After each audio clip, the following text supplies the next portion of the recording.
আসসালামু আলাইকুম। কেমন আছেন সবাই? আশা করি আল্লাহর অসীম রহমতে সবাই ভালো আছেন। আলহামদুলিল্লাহ, আমিও ভালো আছি। চলে এলাম বেশ কিছুদিন পর আবারও নতুন একটি স্পেশাল ভিডিও নিয়ে আপনাদের মাঝে। আশা করি আপনাদের ভিডিওটি ভালো লাগবে। শীতের স্নিগ্ধ সকাল, ঝলমলে রোদ অ্যান্ড সকালের নাস্তা দিয়ে ভিডিওটি শুরু করছি।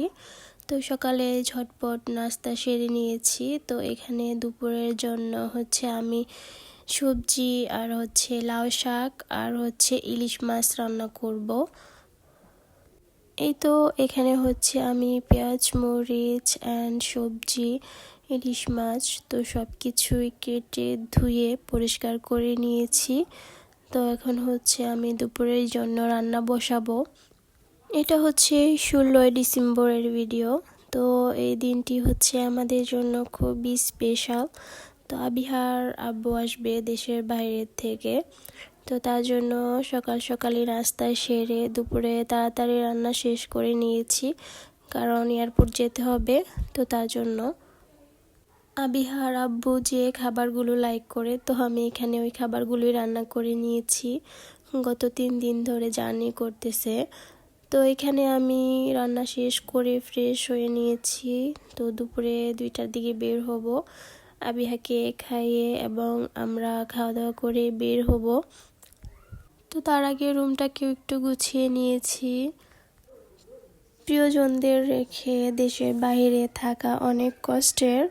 আমার বাবার বাড়ির আমার বাবার থেকে শুরু করে আমার চাচারা সবাই দেশের বাইরে যারা থাকে তাদের ফ্যামিলিকে ছেড়ে, তো তাদের অনেক কষ্ট হয়।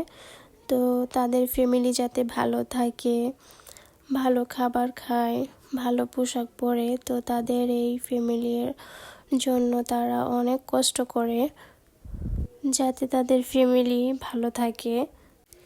প্রিয়জনদের ছেড়ে দেশের বাইরে যারা থাকে তাদেরও কষ্ট হয়, যারা দেশে থাকে তো তাদেরও অনেক কষ্ট হয় বা খারাপ লাগে। রিজিকের যোগান দেওয়ার জন্য তারা বছরের পর বছর থাকে বা বছরের পর বছর কেটে যায়। আল্লাহ যেন সমস্ত প্রবাসীদেরকে ভালো রাখে, তাদেরকে নেক হায়াত দান করে। তো এখানে আবিহার বাবা আসবে, তো তার জন্য ফুল কেনা হয়েছে তাকে দেওয়ার জন্য। তো সব মিলিয়ে দিনটি ভালোই ছিল আলহামদুলিল্লাহ। তো আবিহার বাবাকে এয়ারপোর্ট থেকে রিসিভ করে আমরা বাসায় ফিরছিলাম। তো এখানে আমার কাছে আবিহার ডোনাট, চকলেট, তারপর চিপস, তো এগুলো আমার হাতে দিয়ে দিয়েছে ওর বাবা, ওকে খাইয়ে দিচ্ছিল। বাসায় ফিরতে ফিরতে আমাদের লেট হয়ে গিয়েছিল, রাস্তায়ও প্রচুর জ্যাম ছিল। 16 ডিসেম্বর, তো শহরের বন্দি জীবন ছেড়ে একটু ঘোরাফেরায় ব্যস্ত হয়ে পড়েছে, কারণ অফ ডে ছিল। তো তার জন্য সবাই এনজয় করতেছিল। রাস্তায় বিভিন্ন ধরনের লাইটিং অ্যান্ড রাস্তায় মানুষেরও খুব ভিড় ছিল। তো সবশেষে ফিরতে আমাদেরও একটু লেট হয়ে যায়।